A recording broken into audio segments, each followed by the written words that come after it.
Em nome do Pai, do Filho, do Espírito Santo. Amém.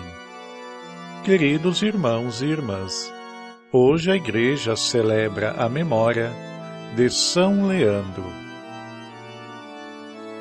Leandro nasceu em Cartagena, Espanha, por volta do ano de 520, no seio de uma família cristã, na qual seus irmãos Isidoro, Fulgêncio e Florentina também foram canonizados pela Igreja.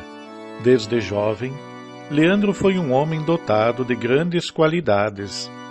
Tinha facilidade de falar em público e atraía a atenção de todos pela sua simpatia. Tornou-se monge, destacando-se pela oração, estudo e meditação. Foi eleito bispo de Sevilha, e ali criou uma escola, na qual ele ensinava não somente as ciências sagradas, mas também todas as artes conhecidas naquele tempo. Entre seus alunos encontravam-se Hermenegildo e Recaredo, filhos do rei visigodo Leovigildo.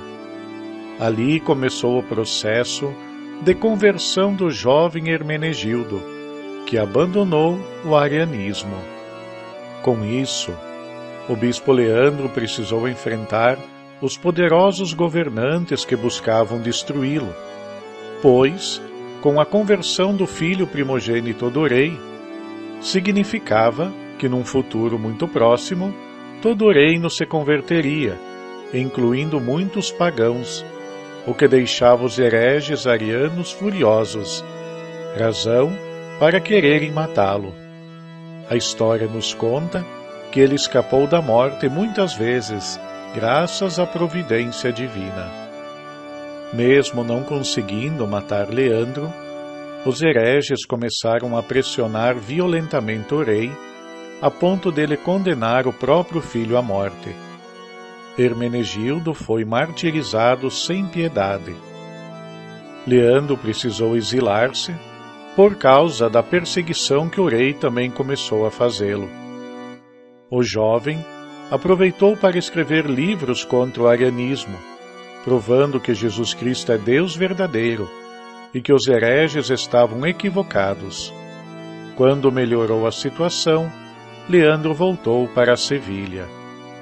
Com o tempo, muitas graças e prodígios começaram a acontecer na vida das pessoas que visitavam o túmulo do príncipe martirizado. O pai de Hermenegildo se arrependeu amargamente do que fizera ao seu filho, e assim mandou repatriar o bispo Leandro, e entregou a ele a educação religiosa de seu segundo filho, que um dia iria substituí-lo como monarca. Com a conversão do rei, os hereges arianos perderam o poder, e quase toda a população se converteu ao cristianismo. Nos últimos anos de sua vida, o rei aconselhou bem o seu outro filho, que seria seu sucessor no trono. E o novo rei, aconselhado por Leandro, convocou o terceiro concílio de Toledo, no qual rejeitou a heresia ariana e abraçou a fé católica. Devemos a Leandro não apenas a conversão do rei, mas também por ter contribuído para ressurgir a vida cristã por todos os confins da península. Fundaram-se mosteiros, estabeleceram-se paróquias pelos povoados e cidades, novos concílios de Toledo deram sábias legislações em matéria religiosa e civil. Diz-se que Leandro foi um verdadeiro estadista e um grande santo. Ao mesmo tempo em que se desenvolvia esse trabalho como homem de Estado, nunca esquecia que, como bispo, seu ministério lhe exigia uma profunda vida religiosa e uma dedicação pastoral intensa para com seu povo.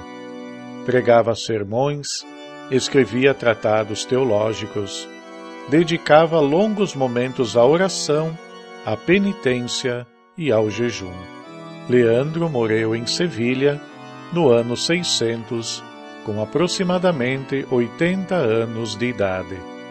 Assim como São Leandro, nós também somos convidados a descobrir quais são os dons e carismas que Deus nos concede para lutar pela melhoria da sociedade e da vida das pessoas. Vivendo em união com Deus e com nossos irmãos, também fazemos nosso caminho de santidade. Concedei-nos, ó Pai, que, a exemplo de São Leandro, lutemos pela transformação da sociedade, oferecendo nossos dons e carismas em favor dos mais esquecidos e necessitados. Faça de nós instrumentos de conversão e ilumine-nos com a luz do Espírito Santo. Por Cristo, nosso Senhor. Amém. São Leandro, rogai por nós.